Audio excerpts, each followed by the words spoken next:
नमस्कार। मैं हूं आपका दोस्त विजय विद्रोही। आप मुझसे जुड़ चुके हैं, इसके लिए आप सबका तहे दिल से शुक्रिया। और अगले 8-10 मिनट में आपसे जुड़े रहने की कोशिश करूंगा। तो राहुल गांधी की भारत जोड़ो यात्रा का समापन हो रहा है 30 जनवरी को। श्रीनगर के लाल चौक में नहीं होगा, लाल चौक में नहीं होगा, वहां कांग्रेस के मुख्यालय में तिरंगा फहराया जाएगा। वैसे दोनों में फर्क नहीं है, मैं लाल चौक गया हूं, लाल चौक से ही सटा हुआ कांग्रेस का मुख्यालय है, जहां पर तिरंगा लहराया जाएगा। और 21 विपक्षी पार्टियों को न्योता दिया गया है, जिसमें से अगर आधी भी पार्टियां आ गई तो इस समापन को भव्य रूप दिया जा सकेगा। और बड़ा एक सवाल उठ रहा है कि आखिर इसका इम्पैक्ट क्या है और राहुल गांधी इसके बाद क्या करेंगे।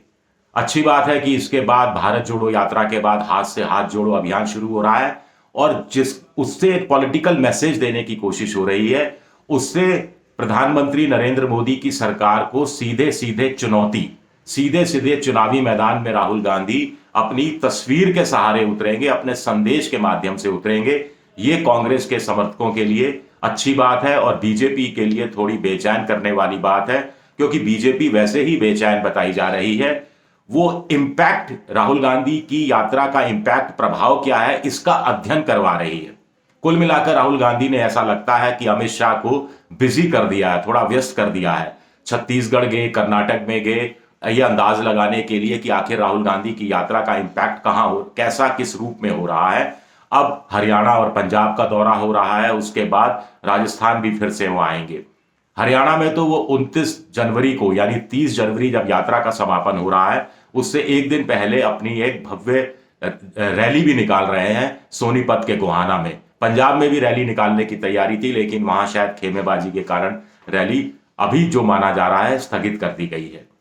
तो ये राहुल गांधी की यात्रा का सबसे बड़ा इंपैक्ट है कि भारतीय जनता पार्टी राहुल गांधी का यात्रा का क्या इंपैक्ट है, इसकी स्टडी करवा रही है, इसका अध्ययन करवा रही है। और इसकी जिम्मेदारी खुद आला कमान, यानी बीजेपी के दूसरे नंबर के सबसे बड़े नेता अमित शाह ने अपने हाथ में ले ली है। तो ये एक बड़ी कामयाबी माना जा सकता है। दूसरा, कुछ लोग कह रहे थे राहुल गांधी संतों की भूमिका में आ गए हैं, राजनीति छोड़ देंगे, संन्यास जैसी स्थिति हो जाएगी, एक दूसरी पदयात्रा पर तत्काल निकल लेंगे जो 7,000 किलोमीटर की होगी, जिसमें 9-10 महीने लगेंगे। लेकिन इस बात की कांग्रेस के अधिकृत स्तर पर, अधिकृत सूत्रों ने कोई पुष्टि नहीं की है। उल्टा उनका कहना है कि हाथ से हाथ जोड़ो अभियान जो निकलेगा उसका टूल किट सामने है। टूल किट साहब बता रहा है कि अब तक तिरंगा था भारत जोड़ो यात्रा में, कांग्रेस का निशान, कांग्रेस का चुनाव चिन्ह कहीं नहीं था, लेकिन अब कांग्रेस का चुनाव चिन्ह होगा। हाथ से हाथ जोड़ो अभियान में हाथ, कांग्रेस का चुनाव चिन्ह हाथ होगा, और इसमें एक पर्चा भी होगा। और 10 लाख बूथ तक, 10 लाख बूथ तक पहुंचने का लक्ष्य रखा है कांग्रेस ने।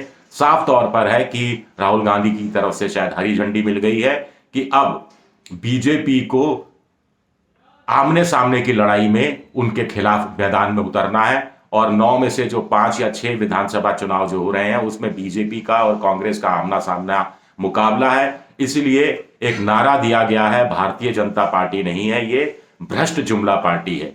सबका साथ, सबका विकास, सबके विश्वास को इस रूप में कहा गया है कि खुद का साथ है, कुछ का विकास है, खुद का साथ है, कुछ का विकास है, और सबके साथ विश्वासघात है। और उसके बाद वही अडानी अडानी अडानी और अंबानी जैसे कुछ लोगों को ज्यादा प्रश्रय देना, एयरपोर्ट, पोर्ट सब उनके हवाले कर देना, महिलाओं की सुरक्षा का मसला, महंगाई, बेरोजगारी, किसानों की दुर्दशा, ये तमाम बिंदु उठाए जा रहे हैं एक खत के जरिए। और वो खत हाथ से हाथ जोड़ो अभियान के तहत कांग्रेस के कार्यकर्ता आम जनता को थमाएंगे, 10 लाख बूथ तक पहुंचने की कोशिश करेंगे। ये एक, मुझे लगता है कि ये सीधा सीधा ये इशारा करता है कि राहुल गांधी ने भी तय कर लिया है कि भारत जोड़ो यात्रा 3,500 किलोमीटर, कुछ लोग कह रहे हैं कि श्रीनगर लाल चौक पहुंचते पहुंचते ये 3,800 किलोमीटर हो जाएगी करीब करीब।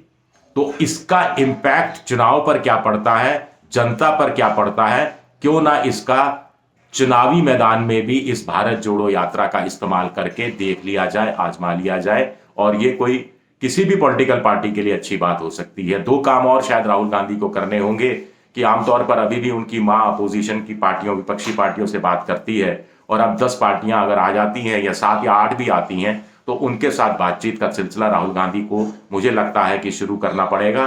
और एक और सबसे बड़ी बात है, मल्लिकार्जुन खड़गे राष्ट्रीय अध्यक्ष तो बने हैं, लेकिन वो अपनी छवि इस रूप में नहीं बना पाए हैं, या बनाना नहीं चाहते, या फिर लो प्रोफाइल रहना चाहते हैं। कुछ ऐसा संदेश नहीं जा रहा कि वो बड़े निर्णय ले सकते हैं, या वो आला कमान या गांधी नेहरू परिवार के बिना सलाह के कोई बड़ा निर्णय लेने की स्थिति में है।